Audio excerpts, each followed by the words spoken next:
Seja bem-vindo e bem-vinda a mais uma aula de Física com resolução de questões de Enem. Nesta aula, você vai resolver comigo uma questão do Enem de 2012, que foi sobre mecânica e o tema era forças de atrito. Vamos lá? Muito bem, sem mais enrolação, vamos para a leitura da nossa questão, identificar o comando e ver que tipo de assunto nos ajuda a resolver esse problema. Os freios ABS são uma importante medida de segurança no trânsito, os quais funcionam para impedir o travamento das rodas do carro quando o sistema de freio é acionado, liberando as rodas quando estão no limiar do deslizamento. Quando as rodas travam, a força de frenagem é governada pelo atrito cinético. As representações esquemáticas da força de atrito, FAT, entre os pneus e a pista, em função da pressão P aplicada no pedal de freios para carros sem ABS e com ABS são respectivamente quais? Só nesse Enem de 2012 nós temos pelo menos duas questões de mecânica que vai trabalhar a questão de gráficos. Aqui a leitura dos gráficos é sobre a força. É importante que você saiba que a força de atrito ela tem de dois tipos. Ela tem a força de atrito estático e a força do atrito do tipo cinético ou dinâmico. O atrito ele é chamado de estático quando não existir movimento entre o objeto e a superfície, se não houver deslizamento, ou seja, o movimento relativo entre eles. Agora, se os dois objetos deslizarem um em relação ao outro, vai haver um movimento relativo e esse atrito passará a ser chamado de atrito cinético ou de atrito dinâmico. A equação matemática para definir os valores desses atritos são muito parecidas, elas são praticamente idênticas. Vamos dar uma relembrada aqui. O cálculo da força de atrito tem assim, FAT, força de atrito, é igual ao coeficiente de atrito vezes normal. Vamos relembrar quem é quem. Bom, normal, você tem um objeto, e aí vamos supor que sobre esse objeto está atuando a força peso, aqui, mas além da força peso, tem a superfície reagindo aqui, empurrando esse objeto para cima. Então nós temos a força normal. É essa normal que vai entrar aqui. Talvez você me diga, peraí, por que a gente já não coloca peso? Porque a normal não é igual ao peso? Nem sempre. A normal ela é uma força feita por uma superfície e ela obrigatoriamente tem que ter 90 graus em relação à superfície. Significando dizer, olha, vou mudar aqui a cor de novo, que se a superfície for assim, inclinada, e o objeto estiver aqui em cima, a força-peso não vai deixar de ser na vertical, que a força-peso sempre atua puxando as coisas para baixo, e a força normal ela vai ficar aqui, inclinadinha aqui para o lado. Porque ela tem que ser perpendicular à superfície. Então, nesse caso, ela já não é mais igual ao peso. Eu ia precisar decompor essa força-peso, porque o peso está sendo útil para pressionar o objeto contra a superfície, ao mesmo tempo que esse peso está puxando o objeto aqui para baixo, tá bom? A matemática em volta disso vamos deixar para uma outra questão. Vamos se concentrar na força de atrito, que é o tema dessa questão aqui. Então a gente já sabe que normal não quer dizer necessariamente o peso. O coeficiente de atrito, esse μ, ele é um número adimensional, ele não tem unidade de medida, geralmente é um número decimal, e esse número ele tem dois valores. Ele pode ter um valor para quando é cinético e um valor para quando ele é estático. Os valores para estático são maiores do que os valores do atrito cinético, sempre. E aí o que acontece? Essa fórmula aqui, quando a gente vai calcular a força do atrito cinético, joga um númerozinho aqui dentro, joga o número aqui, multiplica e pronto, matou a questão. Agora, se o atrito for estático, acontece o seguinte. Vamos imaginar que eu vou utilizar um desses gráficos que a gente já tem aqui. Imagine que ninguém fez força sobre o pedal de freio.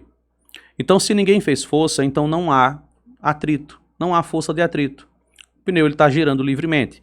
Então, a gente estaria falando dessa coordenada aqui embaixo. Agora, deixa eu pegar aqui uma outra cor, vamos de laranja. Se a gente aumentar a pressão no pedal, fizer um pouquinho mais de força, o que acontece com o atrito? O atrito ele sobe também. Então a força de atrito estática ela não tem um valor, ela tem vários valores que vão aumentando gradativamente à medida que você vai fazendo mais pressão no pedal. Agora, esse atrito estático, ele não aumenta indefinidamente. Ele tem um valor limite, um valor máximo, que seria essa coordenada aqui em cima.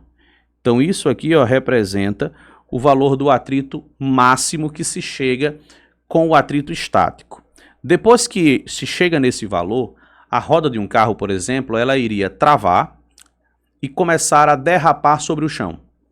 A pressão que o motorista fez no pedal foi tão intensa que travou a roda. Então ela saiu derrapando, ou seja, ela não está apenas tocando mais o chão, mas deslizando sobre ele. O que implica dizer que esse atrito não é mais estático, porque agora existe um deslizamento, ele é um atrito cinético, ele é um atrito dinâmico. Então ele muda de valor. Então olha só, quando o atrito ele é cinético, ele tem um valor constante, um valor fixo, e isso é representado por uma retinha na horizontal. Então esse primeiro gráfico aqui, ó, ele está perfeito para representar a situação onde o atrito é estático. Ele é um atrito que aumenta gradativamente, depois a roda trava, e depois que ela vira cinética, o atrito se mantém constante. E aí depois que o pneu já está derrapando, não importa mais se o motorista vai fazer mais força ou não. Se está derrapando, o atrito se estabilizou em um certo valor. Esse gráfico representa um carro que não tem ABS. O que é que muda para um carro que tem ABS? Na hora que o pneu trava, vai cair o atrito. Ele não vai ser mais tão intenso quanto era. Porque olha só, é muito mais fácil parar um carro com esse atrito aqui em cima do que com esse atrito aqui que é muito menor. Então é sempre mais fácil parar um carro se a roda não travar. Então desenvolveram um sistema, que é o que recebe o nome de ABS, que ele é um sensor, um dispositivo que monitora a roda do carro, e se ela vier a travar, esse sistema desativa o freio, ele libera a roda novamente por um instante muito curto, por um intervalo de tempo muito curto. E aí logo na sequência, quando ele perde esse freio por um instante, a roda volta a girar. Então o atrito deixou de ser cinético, ele voltou a ser estático, porque o carro está em movimento, a roda está girando, mas não está deslizando. Se não desliza, o atrito é estático. Então, quando esse freio libera a roda, deixa de ser dinâmico, volta a ser estático. Então ele aumenta novamente de valor. E aí volta a travar a roda novamente. Quando a roda trava, o mecanismo vai lá novamente e repete o processo, libera a roda e segura novamente, só para garantir que o pneu não vai travar. Então o que é que está acontecendo com o atrito? O atrito vem subindo, de repente a roda trava, mas destrava, aí ele volta a subir.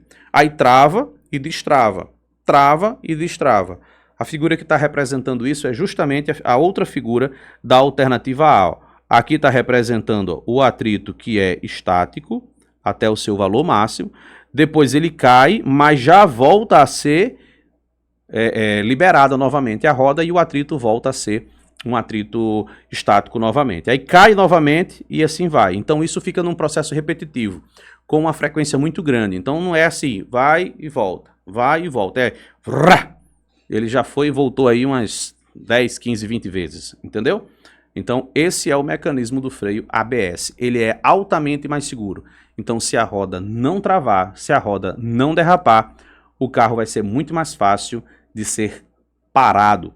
E aí o interessante é que uma lei entrou em vigor aqui no Brasil no ano de 2014. Janeiro de 2014, uma norma desses órgãos que regulamentam o processo de fabricação e comercialização de veículos no Brasil. Todos os veículos fabricados no Brasil ou importados para o Brasil a partir de 2014, obrigatoriamente precisa ter esse sistema de freios, o sistema de freio ABS, porque ele não vai deixar a roda travar e vai facilitar as frenagens. Já os veículos anteriores a 2014, eles eram opcionais. Poderia ter ou não, o cliente é quem escolhia. Agora não tem mais essa escolha, todos vêm com o freio ABS. Entendeu a diferença entre sistemas com e sem ABS? Percebeu a diferença entre uma força de atrito estática e uma força de atrito cinética? Então guarde essa informação, ela vai ser bastante útil para você, tá bom? Um forte abraço, bons estudos e a gente... volta para cá. Já curtiu? Comentou? Compartilhou? Se inscreveu? Não? Então faça isso antes de ir embora, tá bom? Cheiro para vocês e até a nossa próxima aula.